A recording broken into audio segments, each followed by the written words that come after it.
Olá pessoal, tudo bem? Sou a Cris aqui da Filomateriais e nesse vídeo eu vou trazer para vocês 5 dicas para quem vai fazer terço pela primeira vez.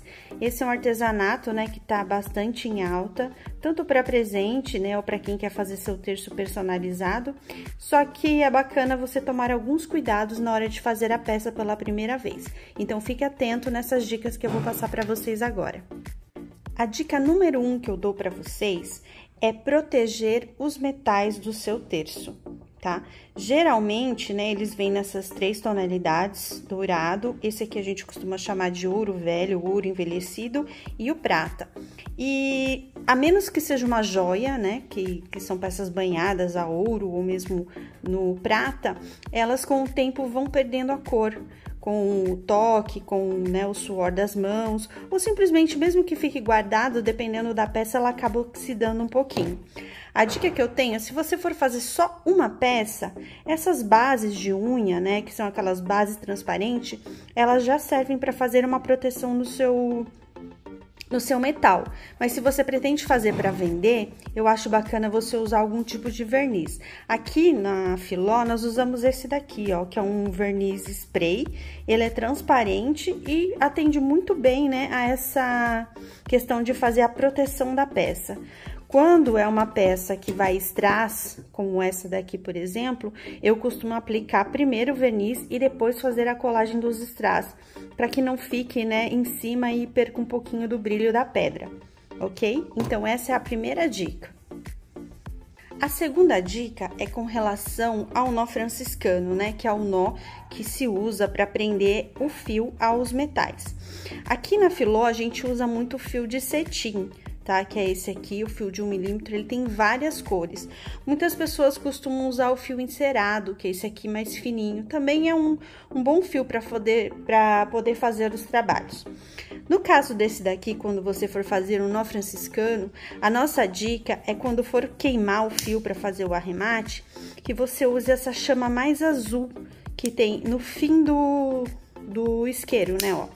Tem uma parte que a chama é amarela e aqui embaixo ela é mais azulada. O ideal é que você não deixe o fio pegar fogo. Nas cores mais claras, quando ele pega fogo, ele fica mais escurecido. Aí o acabamento não fica muito bom. Se ele só aquecer sem pegar fogo, ele não fica tão escuro e o acabamento fica mais bonito. Isso vale para cores claras, né? No fio de cetim. A terceira dica é com relação ao espaço que você vai deixar para poder fazer um nó franciscano. Tome muito cuidado para que não sobre uma folga, né, entre as miçangas e o nó e elas fiquem dançando muito aqui, ó. Vocês podem ver que esse daqui ele tá bem apertadinho, né? Apesar que uma folguinha pequena para fazer a contagem é até interessante, mas às vezes sobra, por exemplo, mais de 1 centímetro aqui no fundo e as peças ficam correndo no fio. Isso não fica legal, tá? Não fica um bom acabamento quando sobrar muito espaço. Por isso é bacana na hora de você fazer um nó, principalmente o último, né, que é o mais complicadinho, você meça somente e deixe só o espaço que o nó vai ocupar. Eu vou fazer um vídeo depois só sobre o nó, esse nó de finalização. Eu acho até que a gente já tem um aqui no canal. Se eu tiver pronto, eu já vou deixar um link aqui em cima para vocês darem uma olhada. Mas quando o fio fica bem justinho com as peças, o acabamento fica bem mais bonito. Antes de eu falar a quarta dica, eu vou pedir para vocês deixarem uma curtida aqui no nosso vídeo, que isso ajuda muito para o crescimento do canal, tá? A quarta dica é com relação à conferência das miçangas antes de finalizar o terço. Gente, já aconteceu comigo, eu acho que quem já fez terço já deve ter acontecido, de você finalizar, vai olhar e acaba faltando alguma peça, algum acabamento. Então, antes de fazer o nó de finalização, dá uma contadinha se todas as dezenas estão corretas, se você colocou todos os entremeios, se de repente você vai fazer um terço com nome, se nenhuma letrinha ficou de ponta cabeça. Porque é muito chato, quando você termina de fazer o terço, você vai olhar, tem uma letra faltando ou tem algum acabamento faltando. E esse nó, gente, parece difícil de fazer, mas desfazer é quase impossível. Ele é bem apertado. né, quando executado da forma correta, então você vai ter que cortar para poder abrir o terço e fazer novamente. E muitas vezes, que nem aqui no caso da Filó, a gente trabalha com kits, né? E se você comete uma falha dessa, às vezes você não vai ter nem mais o fio para continuar e fazer o terço novamente. Então é isso. Prestem bastante atenção e só finalizem o terço depois de conferir todas as dezenas. E a quinta dica, que é a última, mas não é a menos importante, é que se você for fazer o terço pela primeira vez, o ideal é que você pratique bastante o nó antes de fazer. E quando você for fazer o seu primeiro terço, eu até recomendaria que você usasse os metais primeiro e não peças como essa daqui, que são essas emborrachadas.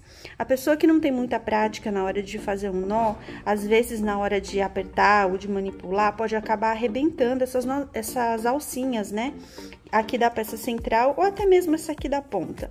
Então, deixe para fazer com peças de silicone quando você tiver bastante habilidade na hora de fazer um nó, porque aqui no caso do metal não ocorre de arrebentar, né? E como isso aqui é um par, uma vez que você quebre uma dessas alcinhas, você vai ter que provavelmente comprar mais um par e aí vai ficar com peças sobrando, sem contar que é bem chato estragar um material, né? Se você não tem muita experiência, comece pelo metal ou tenha bastante atenção na hora de apertar um nó nessas peças que são de silicone. Bom, é isso, gente. Essas são as primeiras 5 dicas que eu queria dar para quem vai começar. Eu tenho mais 5 dicas. Se a gente tiver bastante curtida e comentários nesse vídeo, eu vou dar as outras 5 dicas para vocês que são iniciantes na arte de fazer terço, ok? Muito obrigada e até a próxima!